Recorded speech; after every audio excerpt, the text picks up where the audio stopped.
Welcome to Master Your Merger, the podcast for leaders navigating the people side of mergers and acquisitions. Each week, your host Klint Kendrick talks with deal makers, HR leaders, and integration experts to uncover what really works when it comes to people, culture, and performance during a deal. From retaining top talent to aligning leadership, you'll hear real stories and actionable insights from the people doing the work, all designed to help you make your merger work. If you're leading through M&A, this is your weekly playbook.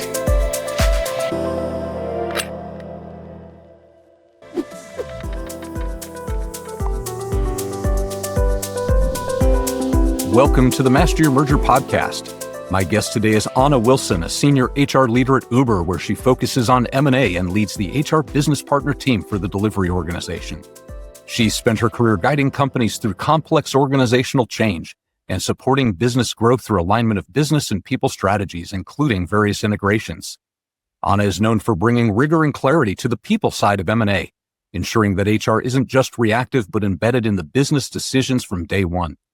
At Uber, she's helped shape the evolution of a dedicated M&A people function, moving away from HR on the side of the desk and toward a purpose-built, deal-savvy integration model. Anna, welcome to the show. Thank you. Nice to be here. Well, it's great to have you. So, Anna, let's start with your background. What brought you into the world of mergers and acquisitions?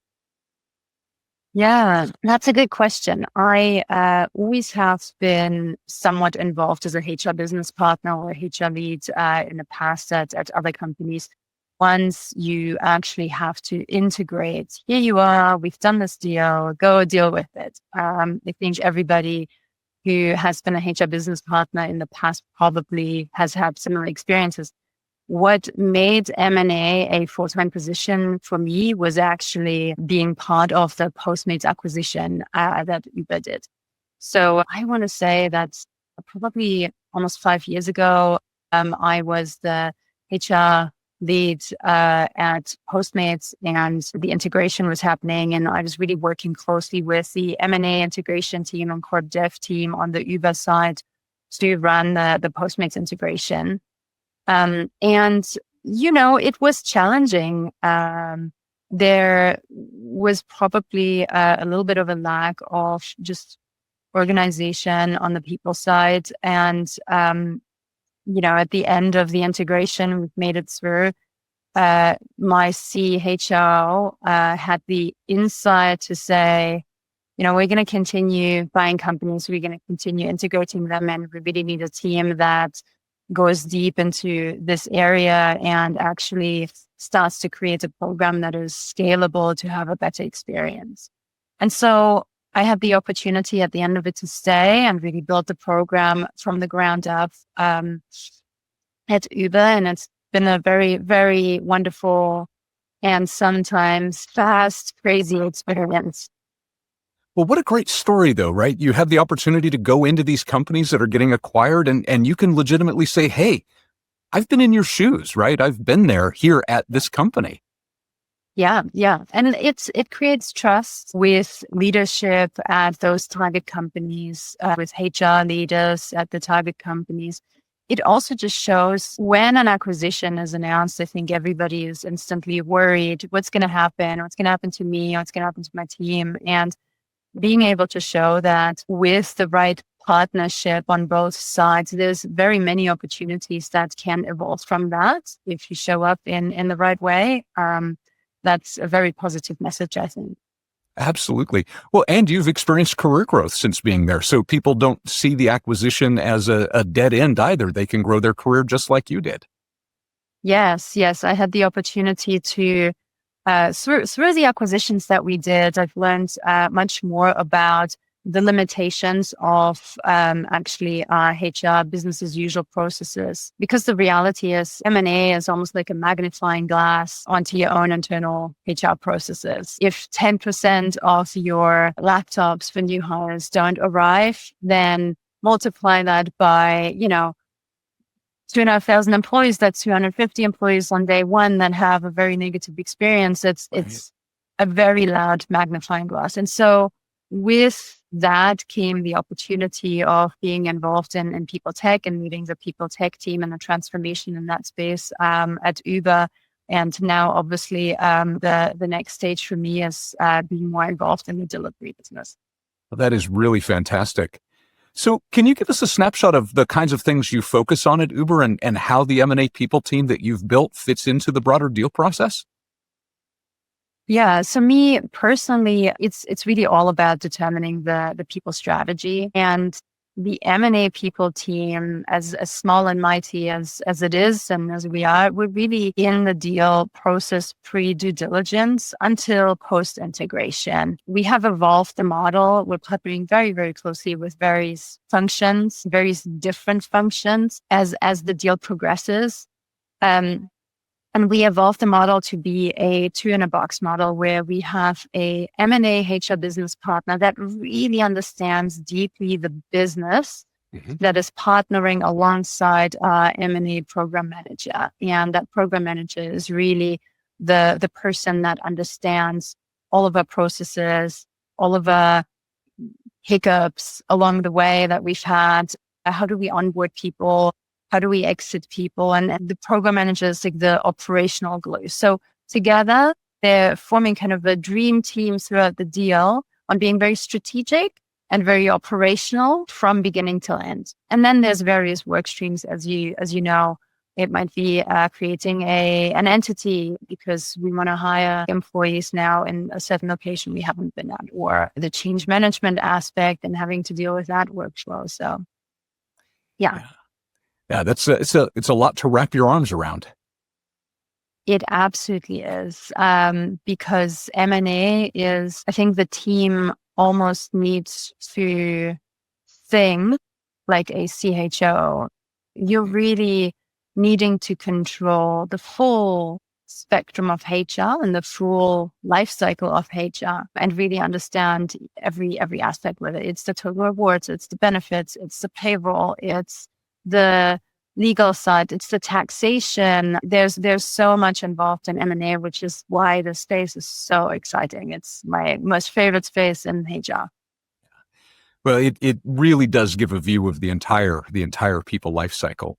So along those lines, if you're thinking like a CHRO, right, you're in deep in the business strategy, trying to understand why are we doing this deal? Why are we doing it that way? And then you're also balancing that with operations and knowing what the people integration timeline and strategy should look like. But sometimes that's not how it plays out. There's an occasional desire, I know, with myself sometimes and other people in the M&A space that we kind of want to wag the dog. So where are some of the places where you see the people team maybe getting out ahead of the business strategy and where sometimes that's a good thing and maybe not such a good thing?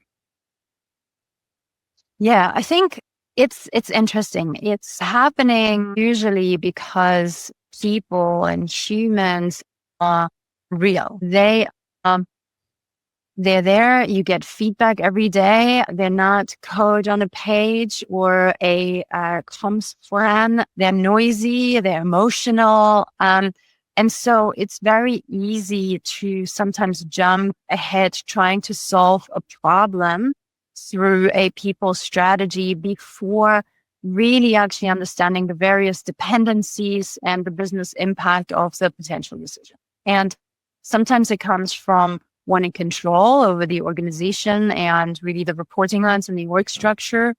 And it's, I'll give an example. I mean, at Uber, the delivery space is a three-sided market, and it requires a very delicate balance to have this marketplace functioning very efficiently and effectively. And now you're taking an integration and you are jumping ahead with people integration without truly understanding how you will continue to balance the marketplace during a period of time when potentially the business and the technology is not yet ready to integrate.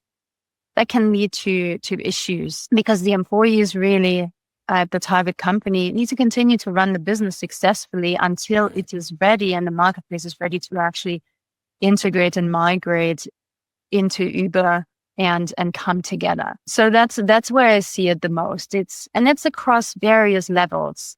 It's not just the mid-level manager.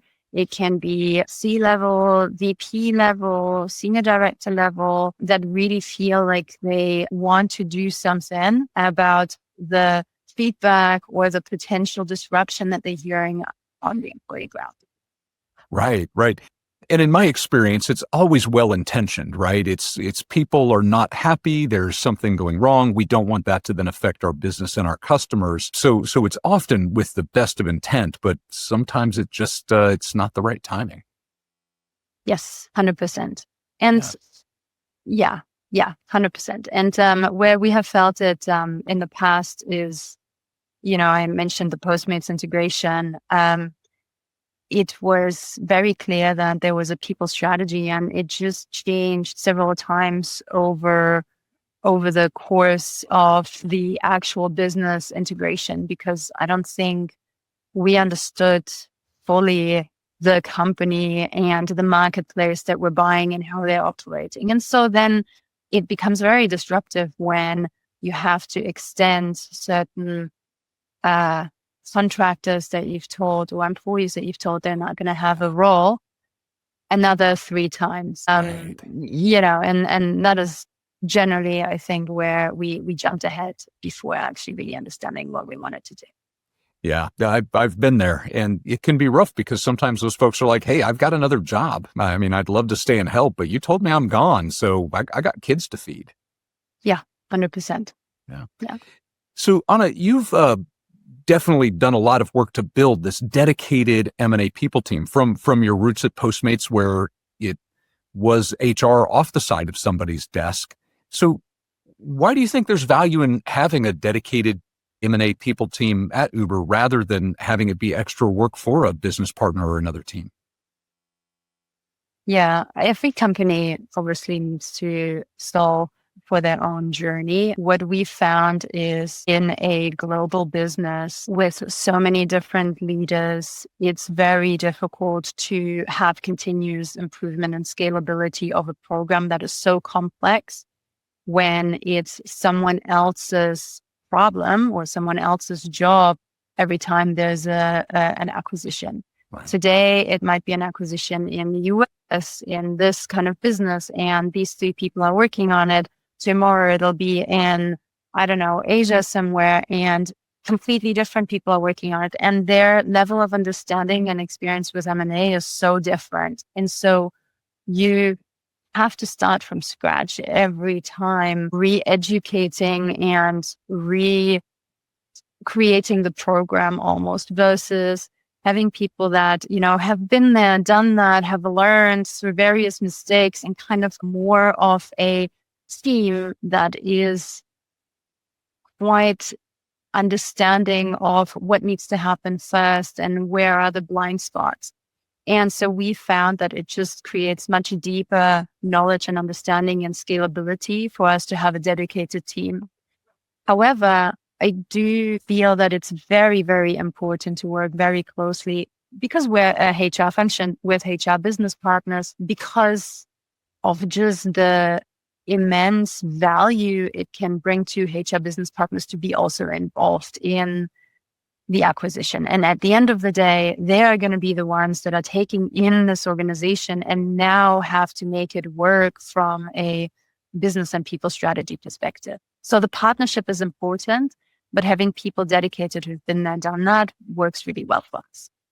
Makes a ton of sense. I've worked with large serial acquirers for most of my career as well. So I remember a time when I had a HR business partner who wanted to be very, very involved. And so we sat down side by side just to look at the merger agreement.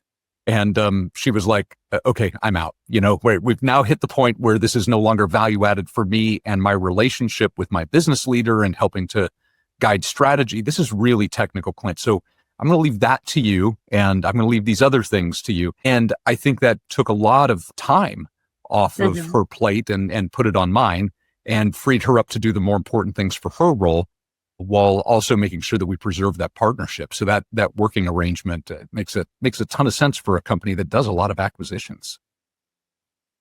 Yeah, and it's interesting. We have come through various models, I think, on our team. At the beginning, we really wanted to insource everything and be not reliant on anyone outside of our team, because then we had the control.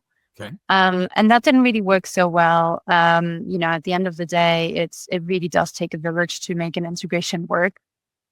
And so we developed this, HR business partner, M&A HR business partner, business HR business partner, and then our COEs and the program manager model. And we were very clear, we're trying to be very clear that the business HR business partner that is working with basically the deal leads, the person that is responsible for the business area where we're acquiring this company into, they are really looking after that deal leads and that relationship and the end state, the long-term strategy. M&A HR business partner almost is the HR business partner for the target company. And that works really well because they can be that trusted, almost third party outsider. They create really strong relationships from the beginning. And I mean, some of these integrations, they take years. And so they're part of that journey of these leaders for a very long time. What they also are is they provide this balance between what the business wants, what maybe sometimes corp dev wants, and then what we believe is the right people approach for the deal to be successful. And I think that kind of separation of power in that sense works really well for us. Yeah, that makes a ton of sense. And that way you've got all of these interests balanced so that you can then drive the ultimate value creation. Exactly. Just, at Uber, we have one of our values is great minds don't think alike. And this really does create the opportunity for us to have this healthy debate while still being very supportive and just doing what is right for the business and for the deal. Oh, that's fantastic. I love that. I love that expression. Yeah, it's a good one. So what are some of the lessons from your evolution? It sounds like you've been through a couple of different models. For other firms, what are some of the guiding principles that you think got you from where you started to where you are now that might be valuable in addition to the great minds don't always think alike? Great minds. I think there's two things that really come to mind very quickly. One is, do not assume that your stakeholders, and that might be your tech leaders or the business leader or various other people, that your stakeholders actually understand M&A or have gone through it. It doesn't matter how junior or senior they are. And if they have gone through a merger and acquisition, they might not have gone through it at your current company or in the business field that you're trying to make the acquisition. So it's really, really important to keep very close and to keep educating all of your stakeholders along the way, why you're doing what you're doing, what the complexity even is, because I don't think that is very known. So that is one. The other one is, I think M&A is very, very complex, and anything that you do to make something in your M&A process more complex will just be multiplied.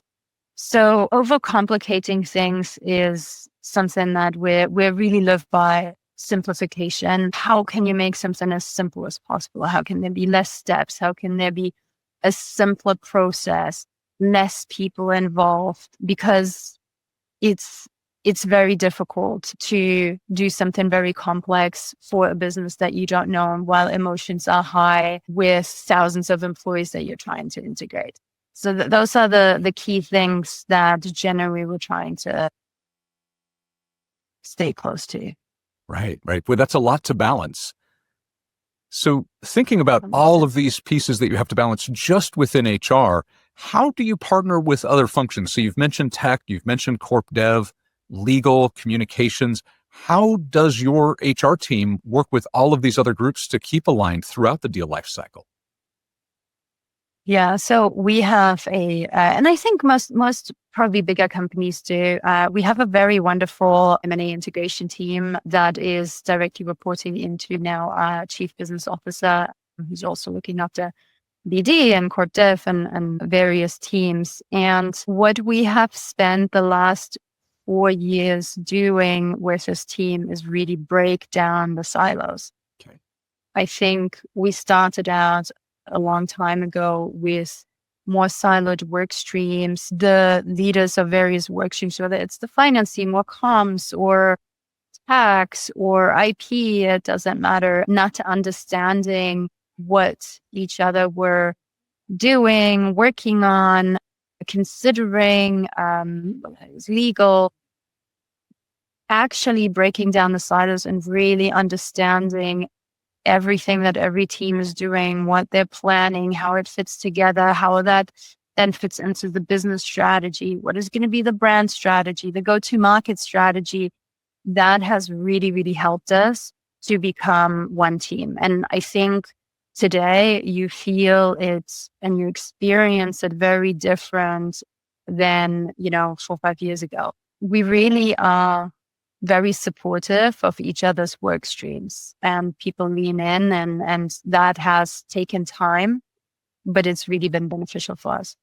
It sounds like a really fantastic culture over there. Yes, it really is. Yeah. So Anna, you've worked on some really high visibility deals. It's part of the joys of running a high vis function at a publicly traded firm. What are some of the things that you've learned about working with these stakeholders? I mean, you've just talked about the trust and the silo breaking, but about setting expectations, especially with the speed that deals are expected to move at. Yeah. So part of it is really be aligned early on with senior stakeholders. I said it, you need to build the trust. You need to understand the business. I think if your team and even the M&A people team and HR doesn't understand the business and the business impact of various decisions, it's very hard to come to the table and have a conversation of why you're recommending a certain people's strategy. You have to be able to connect that for your leaders to really engage and actually understand what the implications are. That is extremely important. The other that I think I've mentioned earlier is you have to understand, going back to being the CHRO of your own kind of company almost, you have to understand all of your HR, BAU process, business as usual processes really well. You have to understand where are the breakdowns that you have to consider along the way, because those are the ones you really need to flag early, give visibility so that everybody, leaders, stakeholders, they're walking into decisions with eyes wide open. They understand what the trade-offs. You can do anything. Anything is possible. You can integrate a company in, a month if you want to. That is not the real problem. The real problem is that there's going to be trade-offs to every decision that you're making, and understanding those trade-offs is very important. And going hands holding with your stakeholders through those problems together is also very important. Right. Yeah, it's really interesting to work with leaders who haven't done this a lot. I recall one leader who was like, "Well, we really want to minimize disruption," and I am like, "Dude, this is an inherently disruptive activity, right? There's going to be 100%. disruption. So why don't we talk a little bit more about what you mean when you say that, so that we can have that conversation and really walk that leader through it who didn't have a lot of M&A experience." And again, I go back to, I really believe people are well-intentioned, want to drive value. And I love the fact that you're bringing up the trade-offs, right? Making all those great decisions.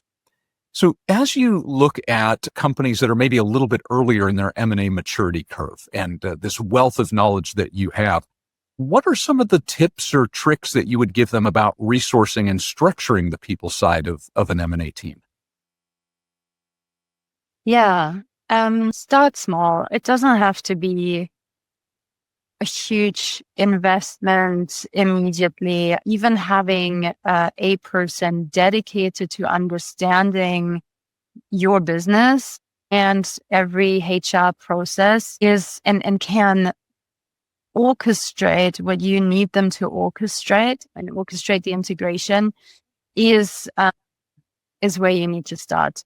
Really starting to understand that there's many frameworks out there. No framework, it doesn't matter what company will provide it, is gonna 100% apply to your company. So a person that understands the business, understands HR, and understands the market and what frameworks are out there can easily work on making the right adjustments so that your integrations are truly going to be driving the business value that you are trying to drive in the area and industry that you're with. And that can be completely different. Again, three-sided marketplaces are going to be different than SaaS acquisition, or, acquisitions in banking, or, whatever, retail. There's different complexities that someone needs to understand how to navigate. And then just give them a chance to learn and to make mistakes, because we all know that there just isn't a perfect integration or acquisition. You try different things. Sometimes they work, sometimes they don't. Right. You learn from them and you tweak and go along and make the program better. Yeah. Well, I love that. Having made my fair share of mistakes, I appreciate when people are very gracious with me. 100%, yes. So, Anna, as we get close to the end of our time together, I'm going to flip that question around. How about advice for that HR person who's about to take on their first deal? Maybe a little bit nervous, a little bit unsure. What's the best one or two pieces of advice that you'd give to them? That is such a good question. You caught me off guard there. I almost want to go back, 4.5 years ago, and I'll give a little bit of a story. I started at Uber, didn't have a team, just hired my first person who had no HR experience, comes from immigration, but just had the right personality and attitude. And we're doing, I think we did several deals in these first few months. We have no program. And it's, I think, 4,500 employees, 2,500 employees, another 300 employees, all at the same time. And without a program, I think what we have done was ran a little bit too fast into trying to solve these people problems. And having had those silos, I think the first two tips are spend time with your business stakeholders. Understand what they're trying to accomplish. Don't drive or run into immediately solving for the people strategy. The people strategy, the right people strategy will reveal itself if you understand what the business is trying to actually accomplish and solve.